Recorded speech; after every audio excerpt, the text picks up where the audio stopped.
दुरूद शरीफ दवा भी है, दुरूद शरीफ शिफा भी है, दुरूद शरीफ नूर भी है, दुरूद पाक क़यामत के दिन शफाअत भी है, दुरूद मग़फ़िरत भी है, बरकत भी है, रहमत भी है, नूर भी है, रोशनी भी है, नबी की कुर्बत भी है, अल्लाह की रज़ा भी है। इतनी बड़ी नेमत से हम लोग गाफिल रहते हैं। कभी गांव में साल भर में कुछ तो ऐसे लोग होते हैं, जब साल 6 महीने में जलसे होते हैं, जब मौलाना साहब आते हैं कहते हैं दरूद शरीफ पढ़िए तब पढ़ ले। ये सब नहीं चलेगा, समझ रहे ना। रोज लाजिम पकड़े, घर में पढ़ा करें। नहूसत, बेबरकती, बदकिरदारी, मुआशरे में तरह तरह के खुराफात, घरों से हमारे दीन निकलता जा रहा है। शैतान अपनी पूरी ताकत पूरे लश्कर के साथ हमारे घरों में दाखिल है और हम सुकून की सांसें लेते रहते। हम अपने आप में इतना आप में हैं कि हमें यह तो खबर नहीं कल जिंदा रहेंगे कि नहीं, लेकिन प्लान 100 बरस पहले का लेकर रखे रहते हैं। इसलिए ये सारी खराबियां तब पैदा होती है जब इंसान की ख्वाहिशात ज्यादा हो जाती है। इसलिए हमारा आपका जो सबसे कीमती सरमाया है वो हमारा ईमान है। बोले है कि नहीं? बोले है कि नहीं? सबसे कीमती सरमाया क्या है? बोले सबसे कीमती सरमाया इस्लाम है और इस्लाम पर ईमान है। भाई कोई जबरदस्ती तो कहा नहीं आप ईमान लाओ। बताओ कोई जबरदस्ती किया है? कोई आज तक किसी ने जबरदस्ती किया है? अपने मर्जी से मुसलमान है ना आप? बोलो अपने मर्जी से होना। इस्लाम का लिबास अपनी मर्जी से पहना है ना। इस्लाम की चादर भी अपनी मर्जी से ओढ़ा है। आदमी जब किसी डिपार्ट में नौकरी करता है, जिस डिपार्ट का नौकर होता है, तो उसको वहां के कवानीन को फॉलो करना पड़ता है। समझ रहे हैं आप? कोई पुलिस वाला वर्दी उतार कर ड्यूटी नहीं कर सकता है। कोई मिलिट्री वाला अपने लिबास को चेंज करके वो अपनी सर्विस पर, अपनी ड्यूटी पर नहीं रह सकता है, क्योंकि वो जिस डिपार्ट में है उसे फॉलो करना है। अगर उस कानून को तोड़ेगा तो फिर सर्विस से हाथ धोएगा, मुजरिम करार पाएगा, तनख्वाह काटी जाएगी, सजा दी जाएगी। समझे? क्योंकि वो अपनी मर्जी से गया है नौकरी में, कोई जबरदस्ती तो पकड़ के ले नहीं गया। तो इसी तरह आपने इस्लाम का लिबास पहना है। आपने क्या पहना है? हुजूर की मोहब्बत की चादर ओढ़ा है और जबरन किसी ने ओढ़ाया नहीं, अपनी मर्जी से ओढ़ा है। जब ओढ़ा है तो फैसला आपने दुरुस्त लिया है, तो अब आप पर, हम पर लाजिम है कि इसके कानून का एहतराम। अब मैं बता दूं कानून। नमाज फर्ज की गई, 5 वक्त फर्ज है ना, तो फिर जुमा जुमा क्यों? ये क्या सिस्टम है? ये क्या लापरवाही है? साल में ज़कात एक बार फर्ज की गई। करबला वालों के नाम के जलसे होते हैं। हाँ, साल में उतने दिन नहीं होते मुहर्रम के महीने में जितनी हुसैन के नाम की एक दिन में महफिलें होती हैं। लेकिन मेरा एक जुमला नोट करें, साल में एक बार ज़कात फर्ज हुई तो लोड बन गई उस हुसैन की गुलामी का दम भरते हो जिन्होंने इस्लाम के लिए माल की ज़कात की बात क्या करते हो? औलाद की ज़कात दिया है हुसैन, औलाद की ज़कात दिया है हुसैन। अंदाजा करें, गौर करें आप किसकी मोहब्बत का दम भर रहे हैं।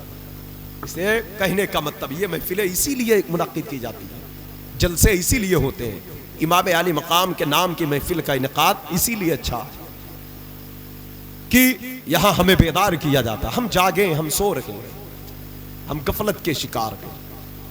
हमें इस्लाम की पासदारी करना, उसके कानून का एहतराम करना है, क्योंकि हम जो दीन लाए हैं वो सिर्फ जमीन का नहीं। हम इस्लाम जमीन के लिए नहीं लाए हैं, जमीन के नीचे के लिए। अगर जमीन के ऊपर ही सिर्फ जिंदगी गुजारने की बात होती तो हम जैसे चाहते वैसे गुजार लेते, लेकिन हमसे हमारे नबी ने बताया असल जिंदगी तो तब शुरू होती है जब इंसान मर जाता है, तब असली जिंदगी शुरू होती है। और उसी जिंदगी की कामयाबी के लिए और उम्मत को उस जिंदगी में कामयाब करने के लिए इमाम आली मकाम ने करबला के मैदान में अपने 72 जानिसारों के साथ जामे शहादत को नोश फरमाया। तवज्जो चाहता हूं, कुछ बातें हैं उसी के ताल्लुक से थोड़ी बात हो जाए। जो हमारे मुआशरे में आज खराबियां हैं, अहले बैत की मोहब्बत ईमान का हिस्सा है। नबी पर, आले नबी पर जब तक हम दुरूद ना पढ़ें हमारी नमाज मुकम्मल नहीं होती है ना। तो अब इनकी याद हमको रोज करना है। ऐसा नहीं कि जलसे में जुलूस तक महदूद रहे, मुहर्रम शरीफ के महीने तक महदूद रहे या सफर की 20 तारीख तक महदूद रहे। ऐसा नहीं है। हर दिन हुसैन का, हर दौर हुसैन का, हर महफिल हुसैन की, हर मजलिस हुसैन की, हर मस्जिद हुसैन की।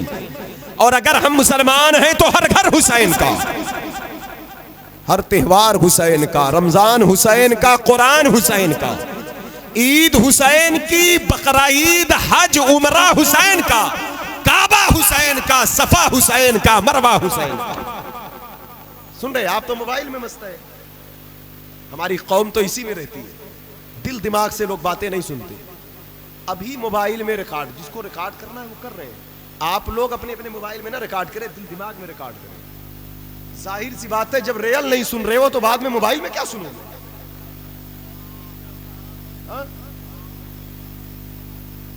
जब रियल बातें सुन रहे हो, जब सामने ओरिजिनलिटी चल रही है, तब तो तवज्जो नहीं दी जा रही, तो बाद में कौन कितना सुनता है भाई मेरे।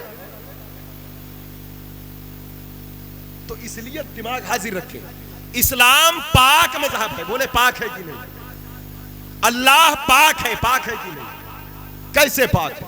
और हम कितने माजूर, कितने मजबूर हैं, अपने ऊपर गौर करें।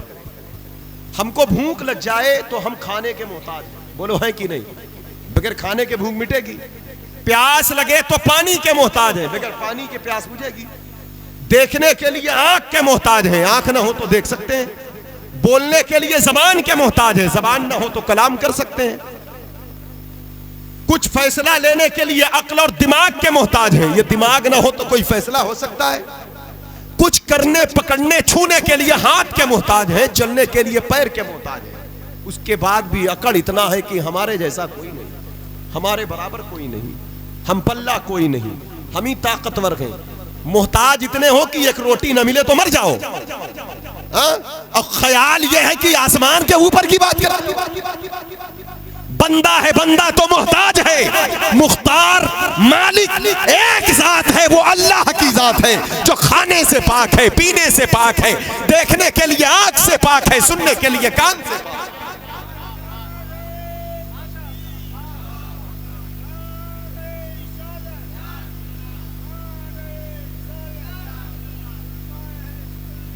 इसलिए बंदे होकर खुद खुदा बनने की कोशिश ना करें।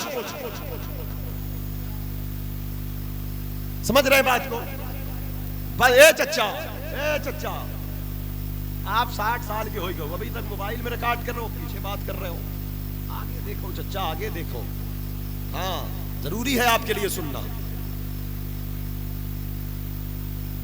हजरात गिरामी वकार, इसलिए तवज्जो चाहता हूं मैं, ज़हन हाजिर रखें। अल्लाह पाक है, अल्लाह पाक है, वही मालिक है, खालिक है। वो जिसको जितनी बड़ाई देगा उतना बड़ा होगा। उसने बड़ाई दिया अपने महबूब को, इमाम आली मकाम को, गौस पाक को, सहाबा को, अहले बैत को। हम बड़े बढ़ेंगे तो अपनी सोच और दिमाग से खुद बड़ा बनने की कोशिश करेंगे, तो यह कहीं ना कहीं से शैतान का नफ्स का दखल है।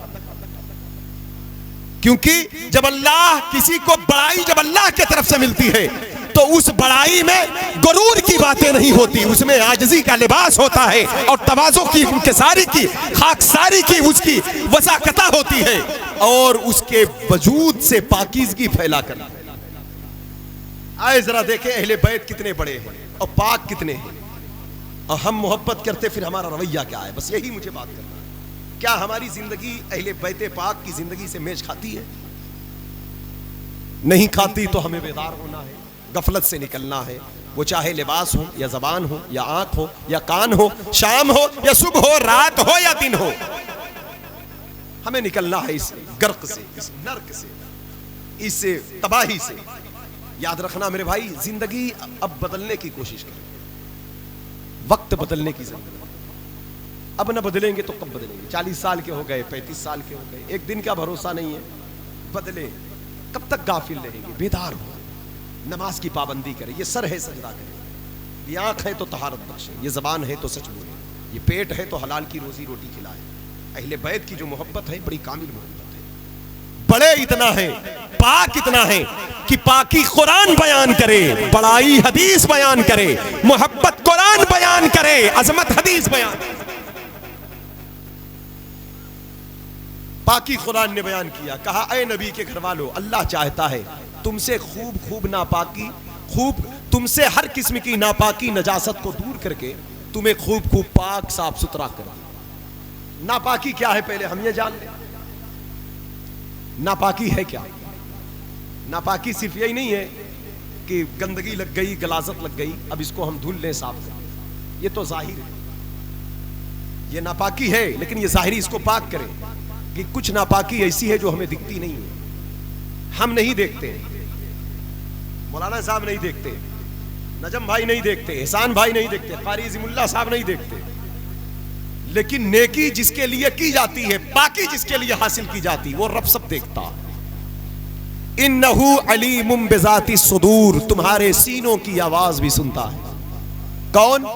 अल्लाह। सीनों की आवाज, जो सीने में दिल धड़कता है वो भी जानता है, सीने की आवाज। हम कुल्ली पर कुल्ली करते जा रहे हैं, जबान तो साफ हो गई, पाक हो गई, लेकिन जो झूठ वाली नापाकी लगी है वो कैसे पाक? क्योंकि अहले बैत की जो गुलामी है वो लाजिम है कि इस पर पाकीज़गी इख्तियार की जाए। अहले बैत को अल्लाह ने पाक किया तो सिर्फ ये जाहिरी गलाजत नजासत से नहीं, बल्कि झूठ और गीबत से उनकी जबान को पाक रखा, बदनिगाही से आंख को पाक रखा, गलत चीजों से कान को पाक रखा, बुग़्ज़, हसद, इनाद, तकब्बुर, रिया, दिखावा, तशन्नो, बनावट और बुरी नीयत से दिल को पाक रखा, हराम के लुकमे से पेट को पाक रखा, जुल्म और सितम से हाथ को पाक रखा, फसाद बर्पा करने वाले ज़हन से पाक रखा, और बुराई की राह की तरफ जाने वाले कदम से पाक रखा। ये पाकीज़गी है। बंदा जब रब को पाता है, जब ये पाकीज़गी। अब हमें देखना है अपने आप को। हमने गुस्ल कर लिया, दर ये बारिश हो रही है, 4 घंटा नहाओ जाके, बदन पाक हो जाएगा सर से लेकर पैर तक, लेकिन अंदर जो नापाकी छुपी है वो कैसे पाक? जबान जो लोगों के इज्जत पर कीचड़ उछाल उछाल कर, गाली गलौज बक बक कर लोगों की इज्जत और आबरू की बाजार में नीलाम किया है, इज्जत आबरू को, वो जबान कैसे पाक? रात भर कान में लीड लगाकर हमारा नौजवान सो रहा है और सो जाता है, गाना चालू है, जिसकी गलाजत पूरे वजूद दिल दिमाग के अंदर भर रही है। फाहिश गाने, फाहिश कलामात, नाजायज जुमले, जिससे सुनकर इंसान की ख्वाहिशात में इजाफा। अब ये जो कान के अंदर ये बुराई दाखिल हुई है वो कैसे पाक? ये पानी से धुलने वाले कपड़े को धुल दोगे, हाथ पैर धुल लोगे, दिल के अंदर जो पड़ोसी के, भाई के, बहन के, रिश्तेदार की ताल्लुक से जो हसद और गंदगी भरी हुई है वो कैसे पाक? इस हाथ ने अपनी दुनियावी ताकत और कुव्वत और दौलत और सेहत के बिना पर किसी गरीब का गला दबाया था, या खेत में जाकर किसी की 2 इंच जमीन पर कब्जा किया है, तो यह हाथ भी ऐसा नापाक हो चुका है कि हजारों लीटर पानी इसे साफ नहीं कर सकता। अब यह नापाकी कैसे पाक हो सकती है? सोचे, गौर करें और पाक करें अपने आप को। भी पाकी का मौका है, वरना कब्र के अंदर हर नापाकी का इलाज रखा हुआ है।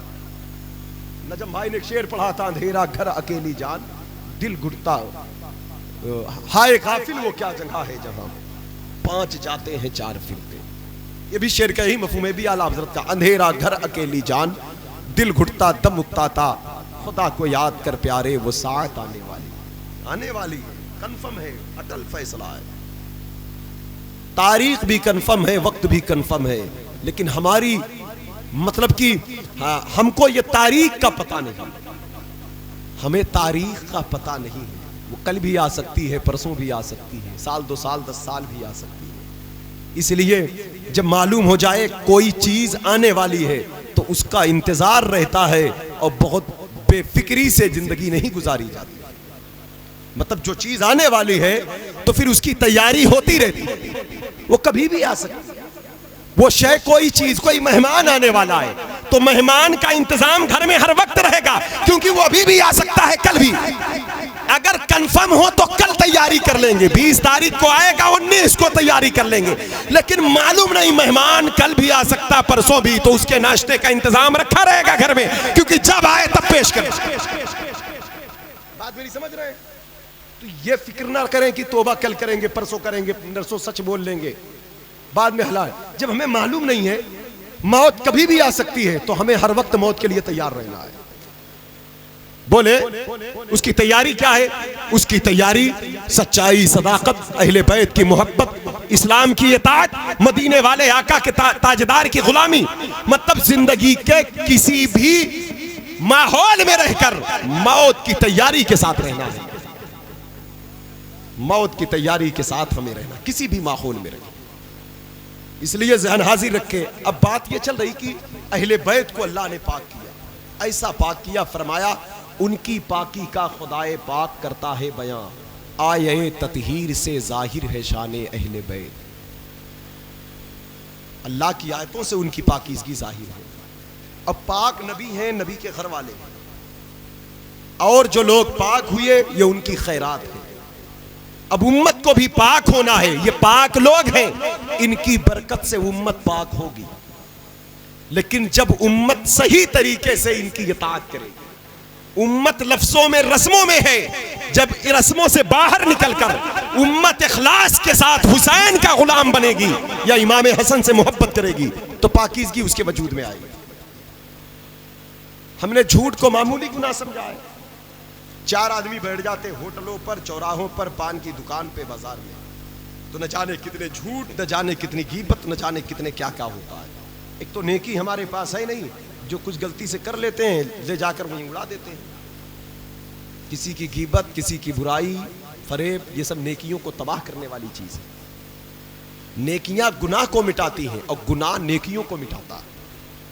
कुरान ने जो कहा इन्नल हसनात युज़हिबन सय्यात, नेकियां बुराइयों को खा डालती हैं, तो इसी तरह बुराइयां भी नेकियों को कम करती हैं या मिटा देती हैं।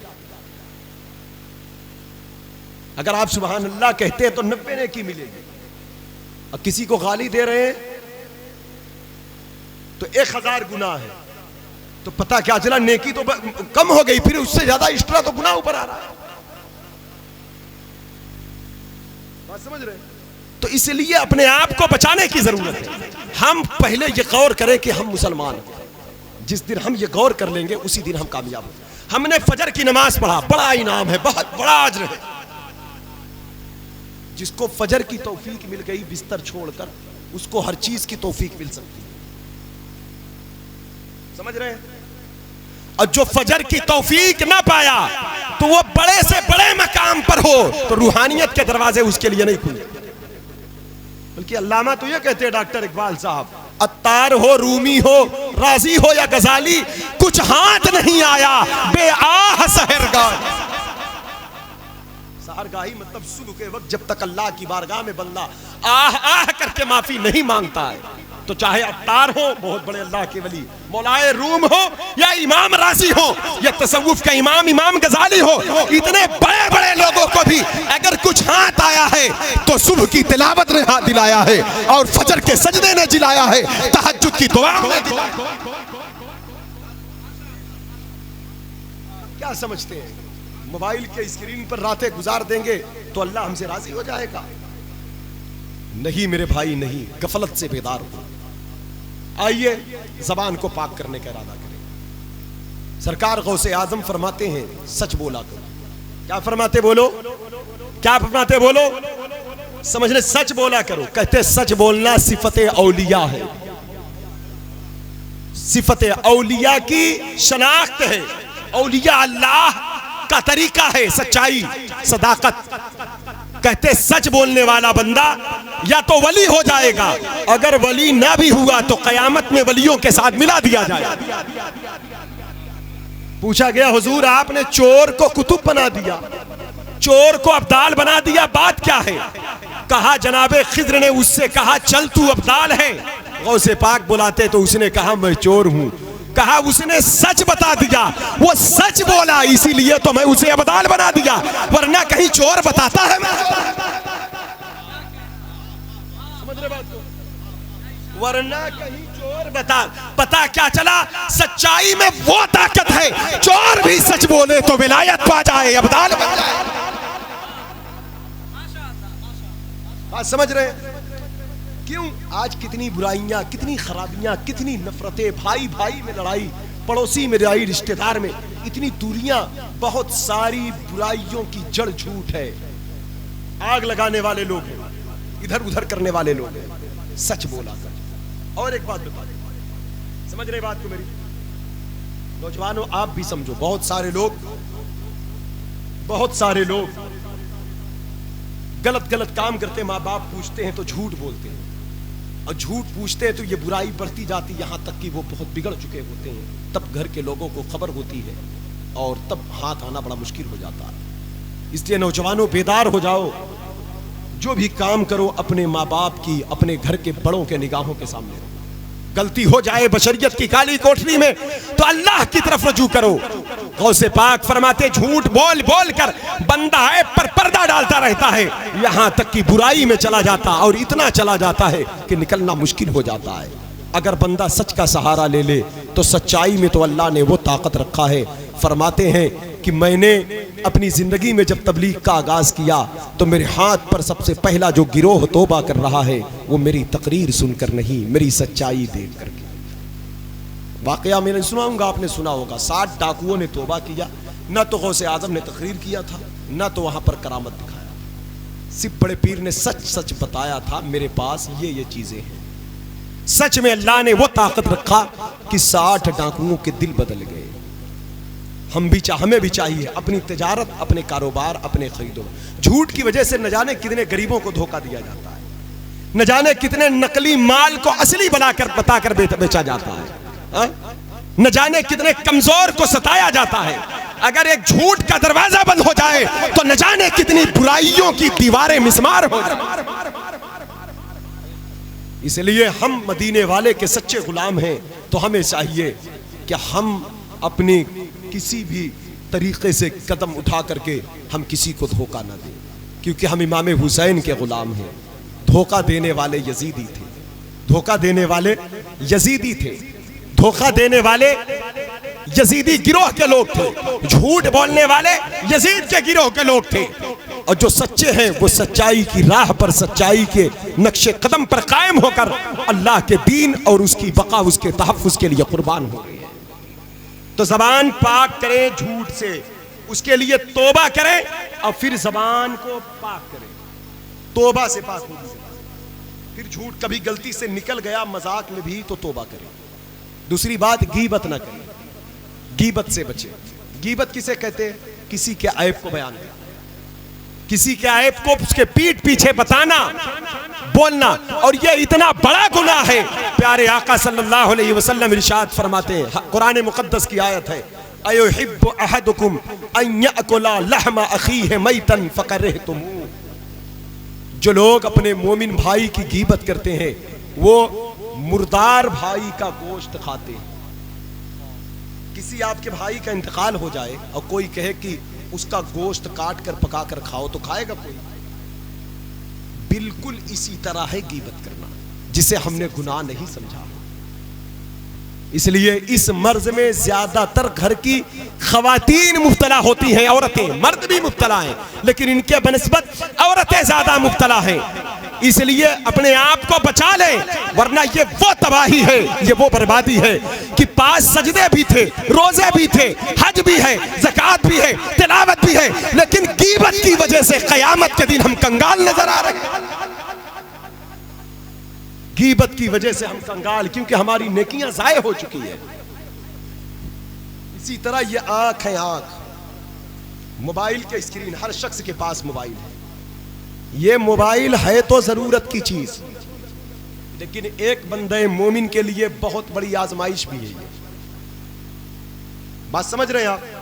ये बहुत बड़ा इम्तिहान है ये, क्योंकि अल्लाह ने अब आपके ईमान को, अल्लाह को देखना है, आपके ईमान कितना सुपर पावर है। कि जब तन्हाई में होते हो तो इस मोबाइल के स्क्रीन का कैसे इस्तेमाल करें। अगर गलत इस्तेमाल है तो यकीन जाने ये ईमान की कमजोरी है। इसलिए मदीने वाले मुस्तफा ने फरमाया, जिसकी तन्हाई पाक हो गई उसका ईमान मुकम्मल हो गया। मेरी बात समझ रहे हैं? जिसकी तन्हाई पाक हो गई, जब आप अकेले हो, मोबाइल आपके साथ है, उस वक्त अगर आपकी निगाह पाक है सिर्फ इस बात से कि मैं इसकी गंदगी नहीं देख सकता, मैं मदीने वाले मुस्तफा का गुलाम हूं, मैं इमाम हुसैन के टुकड़े पर पलता हूं, गौसे पाक के लंगर के सहारे मेरी रोजी चलती है, अल्लाह देख रहा है, ये मेरा ईमान है, अल्लाह सुन रहा है, तो मैं अपने रब के दीन के खिलाफ वर्जी नहीं कर सकता। ये काम यजीदी कर सकते थे, हुसैनी न कल ये काम किया था, न कयामत तक ये काम कर। हुसैनियत की सही शनाख्त यही है।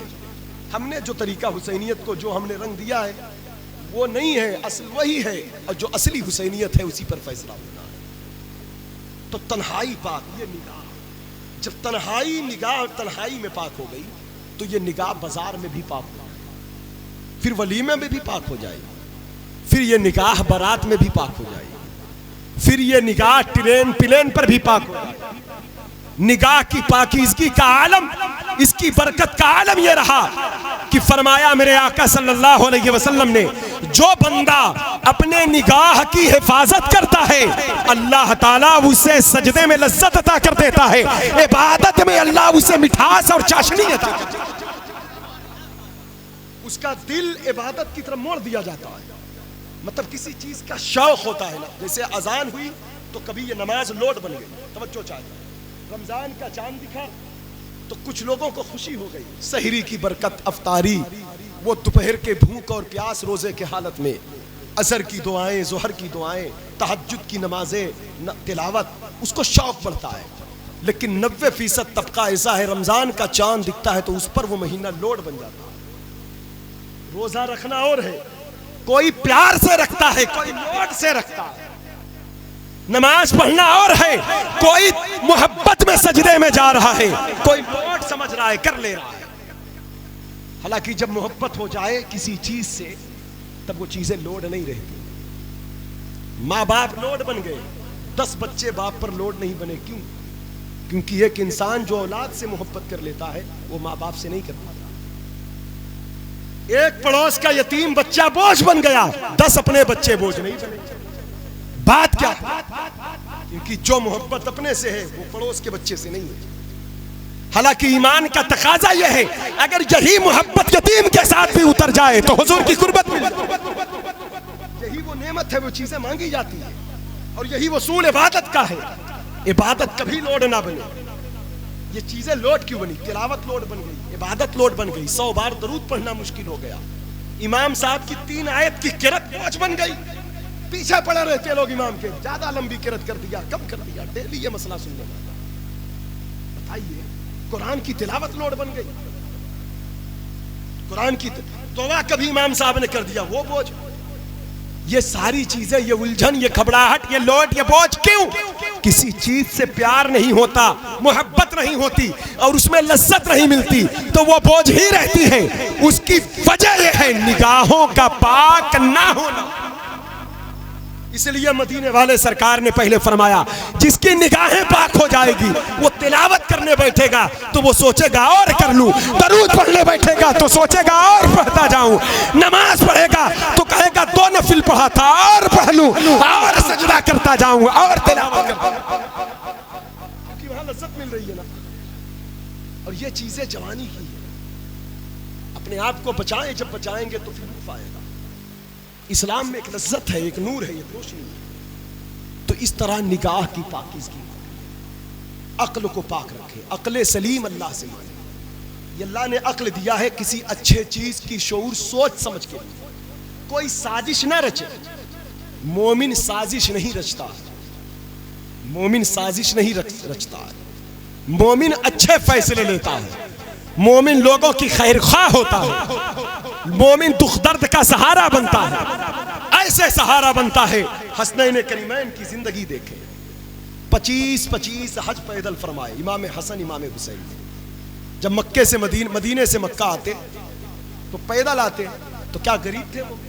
क्या उनके पास सवारी नहीं थी? क्या सफर के लिए उनके पास ज्यादा कोई ऊंट और कोई घोड़े नहीं थे? नहीं, उनके पास अरबीउन नस्ल घोड़े होते थे, कीमती सुर्ख ऊंट होते थे। लेकिन वो पैदल आते, क्यों आते थे? पहले पैदल जो काफिला चलता तो पैदल तो काफिला चलता 100, 500, 200, 400 लोग होते, तो उसमें कुछ कमजोर होते, कुछ खवातीन होती, कुछ मर्द होते, कुछ औरतें होती हज के लिए। तो जो कमजोर लोग होते, हसनैन करीमैन अपनी सवारियों पर उन्हें बैठा देते और खुद पैदल चला करते। आलम ये रहा खैर ख्वाही का कि 4 लाख 5-5 लाख दिरहम नजर आती एक एक दिन में, लेकिन शाम को घर में चूल्हे ना जलते। पूछा गया, जिसके पास सुबह 4 लाख रुपया हो इस दौर में, शाम को उसके घर में चूल्हा ना जले, तो बताएं ताज्जुब होगा क्यों? भाई 4 लाख रुपया आपके पास बैलेंस मौजूद हो और शाम को आपके घर में चूल्हे ना जले, रोटी ना बने घर में, क्या बात है ये? तो जब हसनैन करीमैन को हम देखते हैं तो पता चलता है क्या कि चूल्हे इसलिए नहीं जले कि वो सूरज डूबने से पहले सारी रकम गरीबों में तकसीम कर चुके थे और कहते थे कि हमारे घर चूल्हा जलने से ज्यादा जरूरी मदीने के गरीबों के घर में चूल्हे जल जाएं और मदीने शरीफ के मिस्किन। ये उनकी जिंदगी। लेकिन आज हमारे रवैये, एक बात याद रखिएगा, इंसान मर्ज से बूढ़ा नहीं होता है, इंसान बीमारी से कम बूढ़ा होता है, इंसान उम्र से कम बूढ़ा होता है, इंसान अपने पड़ोसी मोहल्ले टोले के लोगों के रवैया से ज्यादा बूढ़ा होता है। बात नहीं समझ रहे? जब लोगों के रवैया लोगों के साथ अच्छे नहीं होते। एक आदमी 1500 की दवा के लिए मर रहा है और सामने वाले के बैंक में 1 लाख रुपया रखा हुआ। एक आदमी भूख से दम तोड़ रहा है और उसी के सामने उसके बच्चे रिस्क की फरावानी के बिना पर उसको गलत तरीके से इस्तेमाल कर रहे हैं, नालियों में दाने अनाज फेंके जा रहे हैं और लोगों पर नाजायज खर्च किए जा रहे हैं। एक आदमी एक वक्त की रोटी के लिए तड़प रहा है और दूसरा आदमी शराब के अड्डे की जीनत पर बैठ करके 1000-1000 रुपए की बोतल उड़ा रहा है, अय्याशी के अड्डे पे जाकर 10-10 रुपए खर्च कर रहा है। बताइए, आप गौर करिए, और सामने वाला गरीब ये सारी चीजों को देख रहा है, ये सारी चीजें देख रहा है। तो ऐसे लोगों के रवैये इंसान की उसकी भूख उतना नहीं मारती उसको, उसका मर्ज उतना नहीं मारता उसको, जितना ऐसे लोगों के रवैये लोगों को तबाह कर देते। समझ रहे? अपने किरदार से तकलीफ ना दे, किरदार हुसैन पैदा करें। ये पाक लोग हैं, ये इनकी जिंदगी है, ये रसूलुल्लाह की आल है जिनके दरबार की खैरात जमाना खाएगा। और ताज्जुब तो बात यह है, अगर गलती से कभी हम कुछ कर गए, गलती से किसी को दे दिया 10 रुपया, 20 रुपया, 150 रुपया, किसी भूखे को खाना खिला दिया, तो जिंदगी भर उसके सर पे सवार रहते हैं। मतलब जैसे अब हम ही ने इसको पैदा किया है, हम ही पालनहार हैं इसके, इतने एहसान जता देते हैं। लेकिन इतना याद रखिएगा, अहले बैते रसूल का आंगन देखें, बीबी ज़हरा पाक का घर सलामत रहेगा तो कयामत तक दीन मुस्तफा सलामत रहेगा। सैयदा के बेटों को सलाम करो जिन्होंने जीना सिखाया है लोगों को। जो चाहता हूं मैं, करबल की जमीन का वो असीर जिसे दुनिया इमाम ज़ैनुल आबिदीन कहती है, 14 साल का वो शहजादा जिसके चेहरे की चमक की खैरात उतार कर अगर कायनात में तकसीम कर दी जाए तो दुनिया में पैदा होने वाले हर बच्चे का चेहरा चांद से ज्यादा रोशन और खूबसूरत चमकदार हो।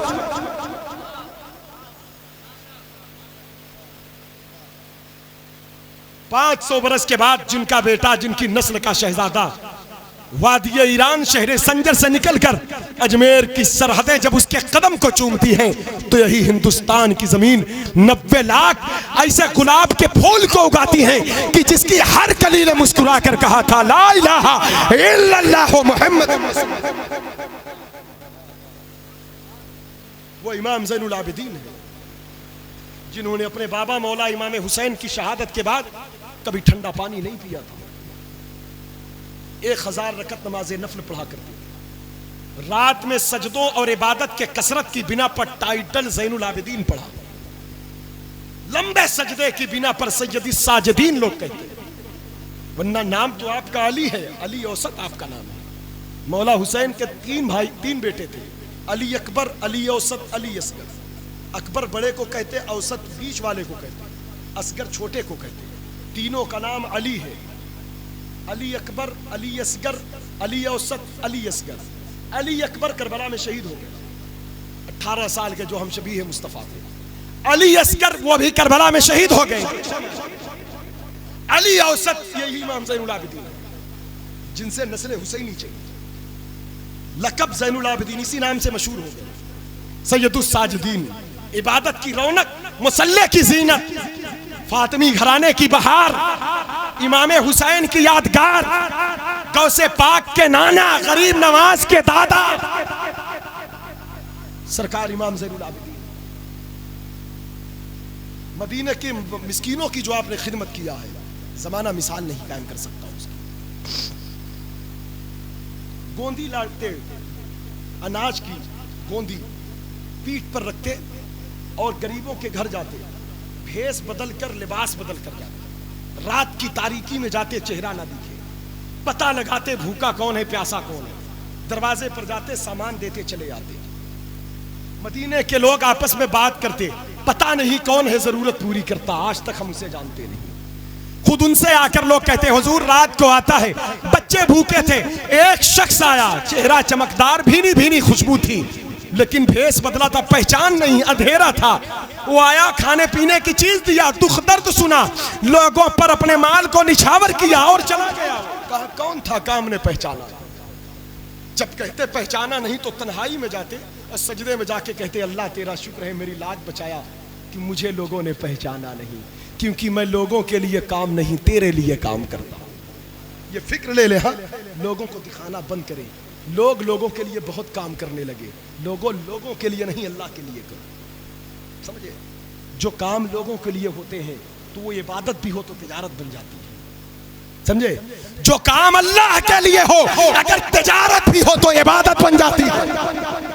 जुमले को नोट करिएगा, अगर इबादत भी हो लोगों के लिए हो तो फिर वो इबादत तिजारत बन जाए, और तिजारत भी हो अल्लाह के लिए हो।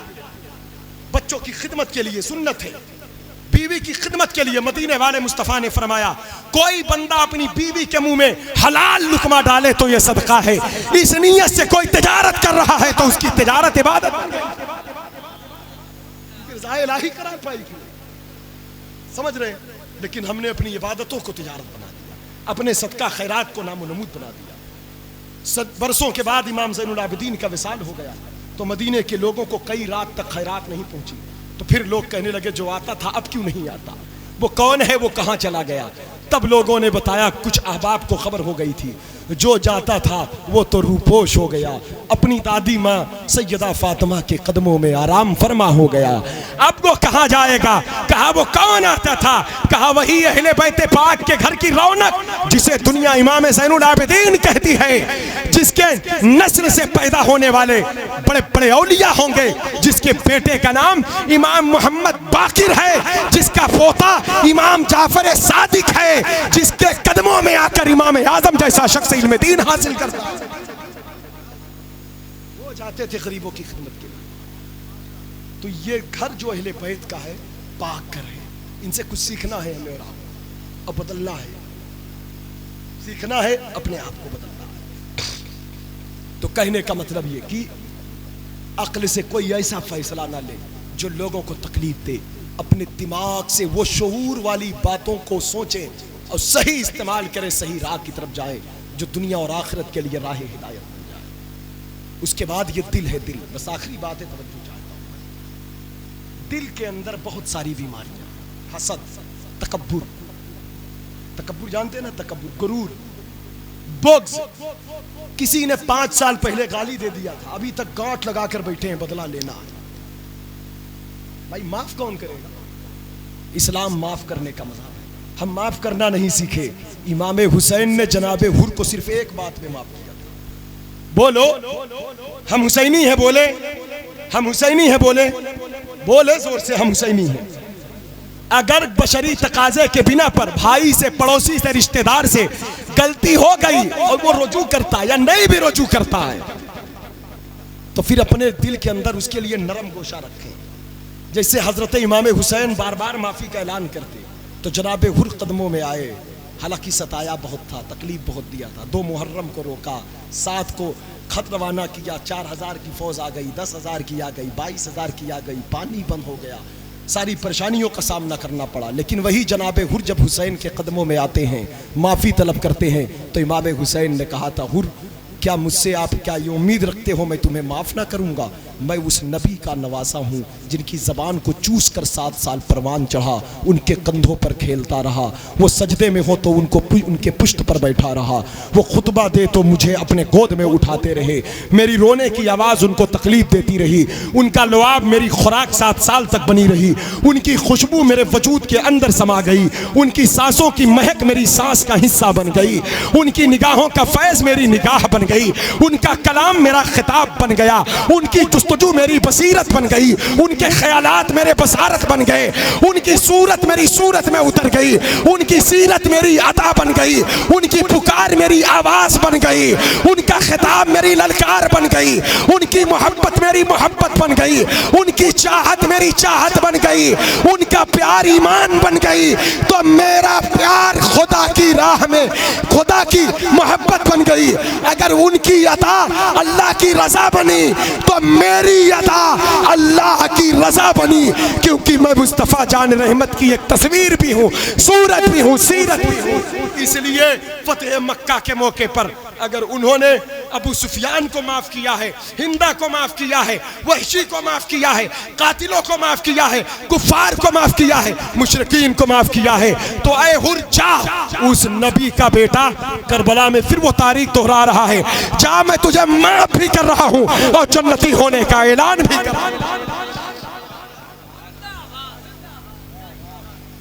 तो अहले बैत तो माफ करने वाले हैं, हम भाई को नहीं माफ कर पाते, पड़ोसी को नहीं माफ कर पाते। बरसों की जगह दिल मोमिन का कल्ब साफ होता है। मेरे आका इरशाद फरमाते, मेरी उम्मत के भोले भाले लोग जो छल कपट नहीं रखेंगे, भोले भाले लोग, जबान और कलाम और अंदर की बात एक होंगे। कहा ऐसे लोग बिला हिसाब व किताब जन्नत में दाखिल होंगे, जिनका दिल पाक होगा।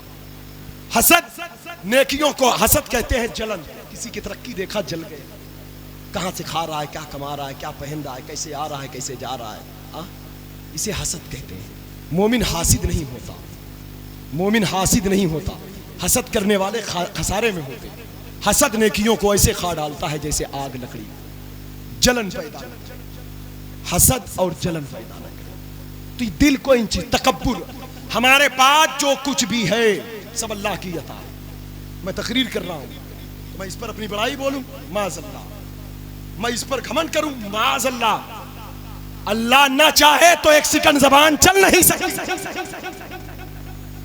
आपके पास दौलत है, आप डॉक्टर हो, आप इंजीनियर हो, आप फलसफी हो, आप मंतकी हो, आप बड़े ओहदे पर हो और ख्याल यह है मैं बहुत बड़ा हूं। अच्छा, आप बहुत बड़े हो, कितनी उम्र है आपकी? कहा 50 साल। तो 50 साल पहले आप कहां थे?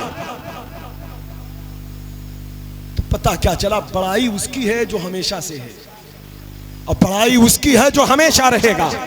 ये उसकी अता है, वो इज्जत करवाएगा, लेकिन ये इतराने की चीज नहीं है। आज इंसान बड़ा बनता जाता है, जो इनकिसारी की चादर उड़ता जाता है। बस चलते चलते और बात, ये तकब्बुर, ये दिल, ये ख्यालात, नियत को पाक रखे। अहले बैत का यही तरीका, वो पाक इन चीजों से, अल्लाह ने जो पाक कहा इन चीजों से पाक, ऐसे पाक किया, इतने बड़े हैं, इतने बड़े कि उनकी मोहब्बत को अपनी मोहब्बत करार दे दिया। मन अहब्बल हसन वल हुसैन फक़द अहब्बनी। अब एक बात चलते चलते, मुहर्रम का चांद गुजर गया, सफर का महीना है, अगला महीना आएगा, शादी वलीमा बारात के दिन आएंगे। आखिरी बात है मेरी, मैं देख रहा हूं और लोग मेहमान चाह रहे हैं, शादी वलीमा का। अब हम ये चाहते हमारा दस्तरखान हुसैनी हो जाए। क्या हो जाए बोले? क्या हो जाए बोले? घर का दस्तरखान, सुबह का नाश्ता, दोपहर का खाना, शाम का खाना, बारात हो या वलीमा, मेहमान हो या मेजबान, खाना क्या हो, यजीदी खाना कोई खाना पसंद करेगा? दुनियादार लोग जो होते, दुनियादार जिनको सिर्फ दुनिया की हवस है, जब उनके पास कोई बढ़ता है तो यजीदी फिक्र पैदा होती है। लोग सोचते हैं दुनियादार लोग हमारे काम निकाल देंगे। मेरा जुमला और नोट कर लो, वो दुनियादार 22,000 यजीदी दुनियादार ही तो थे। अरे दुनियादार वो कुत्ते होते हैं जब करबला के मैदान में इमाम हुसैन से वफा नहीं किए तो आज हमारे साथ क्या वफा? इसलिए जिसके दिल में दुनिया की मोहब्बत हो वो कभी वफादार नहीं हो सकता, क्योंकि जब वो हुसैन से वफा नहीं किए तो हमारे आपसे क्या करेंगे, हमसे आपसे। इसलिए नेक लोगों की राह पर आए। अब देखे दुनियादार लोग जो होते ना, वो जहां से पाते लूट लेते हैं, किसी की जमीन, कहीं रिश्वत, कहीं सूद, कहीं ब्याज, अपने 10-5 हजार फायदे के लिए आपके लाखों करोड़ों का नुकसान, जान तक जाती है लोगों की, समझे। जमीन पर नेक लोगों को तलाश करो, अच्छे लोगों की सोहबत इख्तियार करो और लोगों अल्लाह से दुआ करो, अल्लाह मुझे नेक लोगों के पास बैठा दे, उनके पास उठा दे। ये तबका माशाअल्लाह बड़ा अच्छा होता है हमारा इस डिपार्ट का, समझे। इसमें कोई जालिम नहीं होता, आपस में हंसी मजाक चाहे तो करिए, कुछ कमियां होती बशरी तकाजा, अल्लाह नेक बना दे, समझे। अल्लाह नेक बनाए, नेकों की राह के मुसाफिर। आप में भी बहुत लोग नेक होते हैं, हमसे अच्छे लोग, तो जो भी नेक मिले, मतलब उस आदमी के पास जो गुनाह पर उसकाए, समझ जाना ये फसाद है।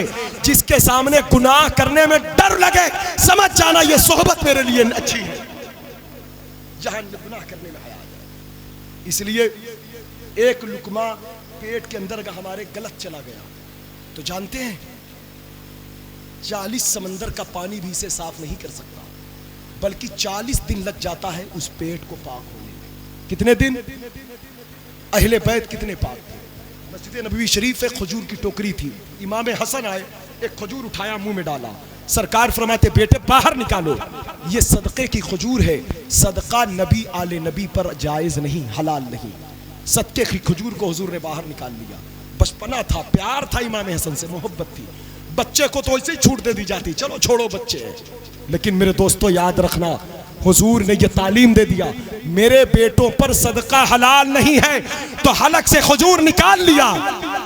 तो अगर मानते हैं सदका हम पर हलाल है तो हमारे बेटों पर तो रिश्वत की, चोरी की, झूठ की, फरेब की, फराट की रोटी भी तो हलाल नहीं। तो जो हुजूर के आल पर जायज नहीं, हुजूर ने बचाया है और उम्मत को तालीम दिया है, अगर मेरी आल से मोहब्बत करते हो तो अपने बच्चों को वही खिलाना जो मैंने खिलाया है, पाक और हलाल। अब ऐसा नहीं कि हाथ खेत में गए, किसी तरह 1 इंची जमीन कब्जा कर लिया, कहीं मेड़ पतला था, आपकी जबान में खिताब कर रहा हूं क्योंकि मैं आपके यहाँ आता हूं। अब मेड़ यहाँ है तो धीरे धीरे 1 साल में उसको यहाँ ला, जब यहाँ ला दिए 1 बालिश जमीन हो गई ना, आपकी बढ़ गई। 1 बालिश जो बढ़ाए ना, तो 1 बालिश के अंदर जितने चावल और गेहूं पैदा होंगे वो सब यजीदी गेहूं होंगे, समझ रहे हैं? वो सब यजीदी चावल होंगे। और ये यजीदी गेहूं, यजीदी चावल जिस दस्तरखान पर रख दिया जाएंगे, वो वलीमा हो या बारात हो, वो हुसैनी दस्तरखान नहीं हो सकता, वो यजीदी दस्तरखान।